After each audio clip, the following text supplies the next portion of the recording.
알쏭달쏭 교통법률 시간입니다. 예.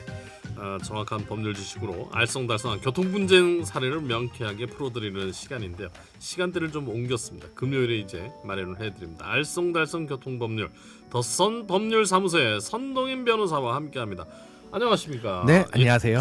지난 시즌은 생활 전반에 걸쳐서 생활 법률 얘기를 좀 해주셨다면 이제 개편 이후로는 교통에 관련된 다양한 사례를 좀 이야기를 풀어주신다고 하는데 오늘 주제가 궁금합니다. 어떤 겁니까? 네, 올해 상반기에 있었던 뺑소니 관련 사건을 하나 준비해 왔는데요. 예, 보통 사고가 난 다음에 내려서 확인을 하지 않습니까? 그렇죠. 이때 상대방 차주가 그냥 가라고 해서 갔는데 나중에 뺑소니로 신고당했다 하는 경우가 종종 있습니다. 예. 이런 걸 과연 뺑소니라고 할 수 있을까에 대한 주제로 오늘 말씀해 드리겠습니다. 글쎄요, 이런 경우가 흔히 있을 수 있어요. 좀 억울할 수도 있지만 한편으로 생각해보면 사고 난 다음에 그냥 갔다면 문제가 좀 될 것 조치를 안 했다면은 네. 뭐 정확히는 어떻게 되는 겁니까? 네, 이런 사건에서는 먼저 뺑소니의 의미부터 살펴봐야 할 건데요. 예, 흔히 뺑소니라고 부르는 것은 특정 범죄 가중처벌 등에 관한 법률 제5조 3 도주 차량에 관련 내용입니다. 네, 차량의 운전자가 피해자를 사망이나 상해에 이르게 하였는데 피해자를 구호하는 등 조치를 하지 않고 도주한 경우에 가중처벌되는 법을 의미하는데요. 네. 결국 뺑소니는 사람이 사망하거나 다쳐야 성립하는 것이고요. 이런 사실을 알았는데도 도주한 경우에 성립하는 것입니다. 뭐 말씀대로라면은 앞선 피해자가 네. 엄마 나는 괜찮다 그냥 가라고 했으니까 그런 상황이기 때문에 뺑소니라고 하기에는 좀 무리가 있지 않나요? 네, 그렇습니다. 예, 가해자 입장에서는 피해자가 그냥 가라 이렇게 했으니 피해자가 다쳤다는 생각 자체를 못했겠죠. 그렇겠죠. 그래서 그런 피해자를 말을 믿고 갔으니 뺑소니라고 보기는 어려울 것입니다. 그러니 뺑소니, 그러니까 특가법상 도주 차량의 죄에 대해서는 무죄가 선고되었습니다. 예. 하지만 그렇다고 아무런 문제가 없는 것이냐? 그건 또 아닌데요. 그래요? 예. 이분은 결국 벌금 200만 원을 받게 되었는데요. 그건 도로교통법상 사고 후 미조치라는 죄목으로 받은 것입니다. 뺑소니도 있고 사고 후 미조치도 있고 많이 좀 헷갈려하는 것 같더라고요. 여기에 좀 정리를 해주시죠. 네, 뺑소니와 사고 후 미조치는 엄연히 다른 죄이고요. 예, 입법 목적도 매우 다릅니다.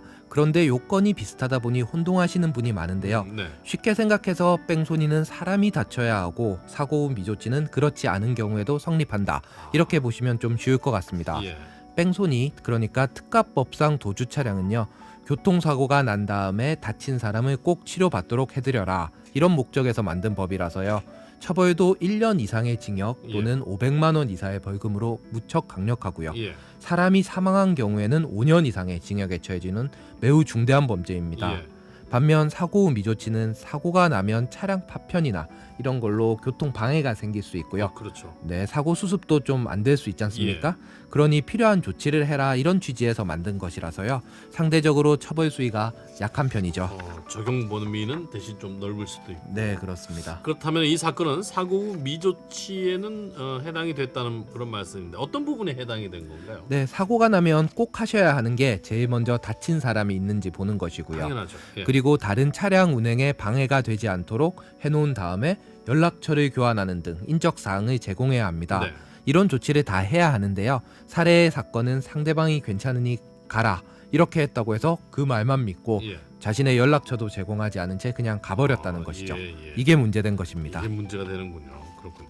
운전자 입장에서는 이런 것까지 뭐 처벌해야 되나 이런 생각도 들겠지만은 사실 뭐 피해자 입장에서 볼 때는 최소한 이 정도는 조치를 해놓고 가야 되지 않나 뭐 이렇게 볼 수도 있다는 이런 말씀이시군요. 네, 맞습니다. 예. 법에서 규정된 것은 최소한이니까요. 예. 법에 규정된 의무들은 꼭 지켜주시는 것이 맞습니다. 네. 사고 후에 사람이 다치지 않았더라 하더라도요. 보험사에 연락을 하든지 아니면 차량 파편 같은 것은 잘 수습을 해주시고요. 예. 상대방의 명함 정도는 교환해 놓는 것이 추후에 혹시 모를 분쟁을 방지하는 방법이겠죠. 예, 알겠습니다.